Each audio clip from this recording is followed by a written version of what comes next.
Alright, halo guys, welcome to my YouTube channel. Ini video ketiga gua, di mana saat gua bikin video kedua, gua bilang gua menantikan banget racikan John Hartman untuk partai melawan Oman dan juga melawan Mozambik. Lawan Oman betul-betul menjadi laga yang menurut gua membuat gua sangat puas dalam menyaksikan pertandingan itu karena kita tahu kita turun bukan dalam kondisi terbaik. Dalam artian kita tidak punya Tom Haye di situ. Starting 11 muncul, ada pemain-pemain dengan gelandang bertahan di situ.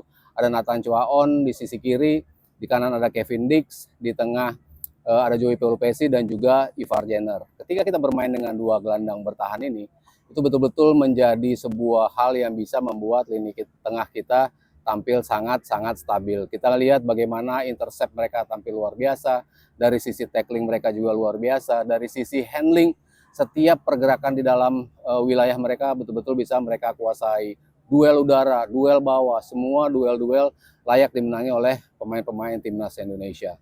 Ini membuat kepercayaan diri gue cukup besar untuk menatap masa depan kita bersama John Hartman. Karena dengan materi yang sebetulnya bukan penampilan tim terbaik ya, dalam artian tadi tidak ada Tom Haye. Pemilihan pemain juga bisa dibilang sangat tepat ketika diawali dari posisi kiper ya. Kita bicara Emil Audero, kiper yang mempunyai saves terbanyak di Serie A, walaupun timnya sayangnya Cremonese harus mengalami degradasi. Tapi ini pemain betul-betul bisa membuat nyaman lini pertahanan kita. Ketika dia bertugas sebagai shot stopper, dia berhasil melakukan tugasnya dengan sangat sempurna, bisa berapa kali melakukan tepisan sehingga menjaga gawang kita dari kebobolan. Dan juga jangan lupa dia berhasil menyelamatkan penalti tadi atas pelanggaran yang dilakukan oleh Justin Hubner, tapi kita diselamatkan oleh permainan gemilang dari Emil Audero. Lalu ketika kita membuild up serangan, ini lagi-lagi menjadi kekuatan utama dari Emil Audero. Kalau kita melihat timnas kita melihat tim yang kadang-kadang tidak terlalu berani untuk melakukan umpan-umpan beresiko. Umpan-umpan di mana para pemain kita sebetulnya terkawal oleh pemain-pemain lawan, tapi tetap berani untuk melakukan sebuah operan-operan yang terarah dan juga betul-betul akurat. Sehingga itu yang membuat kita bisa terus meng-held possession, kita selalu bisa memegang bola terus-terusan, tapi kita juga bisa memberikan tekanan. Permainan dari sisi belakang di mana Rizky Ridho tampil luar biasa. Elkan Bagot comeback-nya lagi ke timnas setelah pertandingan sebelumnya juga tampil sangat fantastis. Justin Hubner yang tadi kita bicarakan, walaupun sempat melakukan sebuah pelanggaran, tapi dia juga yang membuka keran gol kita. Kita lihat bagaimana kita bisa menciptakan chance demi chance lewat sequence operan yang betul-betul enak untuk ditonton dan juga cukup mematikan, menyulitkan pemain-pemain Oman. Ada permainan segitiga di sisi kanan antara Kevin Dix, Beckham Putra, dan juga Rizky Ridho untuk mendapatkan chance pertama, untuk mendapatkan shots pertama yang disundul oleh Nathan Chuaon. Tapi sayangnya bola tersebut bisa dibuang oleh pemain belakang dari Oman.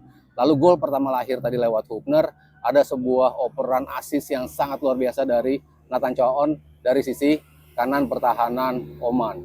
Gol kedua oleh Romani, lagi-lagi lewat tekanan yang begitu masif membuat Oman kesulitan untuk menjaga stabilitas sehingga mereka bisa mendapatkan sebuah tusukan ke dalam kotak penalti yang dimanfaatkan dengan luar biasa oleh Ole Romani. Gol ketiga ada umpan dari Ivar Jenner dan dilakukan aksi juga yang sangat baik oleh Ragnar Rotemangun memberikan kita keunggulan 3-0. Yang gue puji lagi dari John Hartman adalah kita melakukan pergantian-pergantian yang cukup signifikan sebetulnya. Ketika Donitri Pamungkas masuk, lalu belakangan Sadil Ramdhani masuk, Matthew Baker juga masuk, Zylstra masuk, pemain-pemain yang bisa menghadirkan hal yang berbeda di timnas kita tanpa menurunkan kualitas tim secara utuh.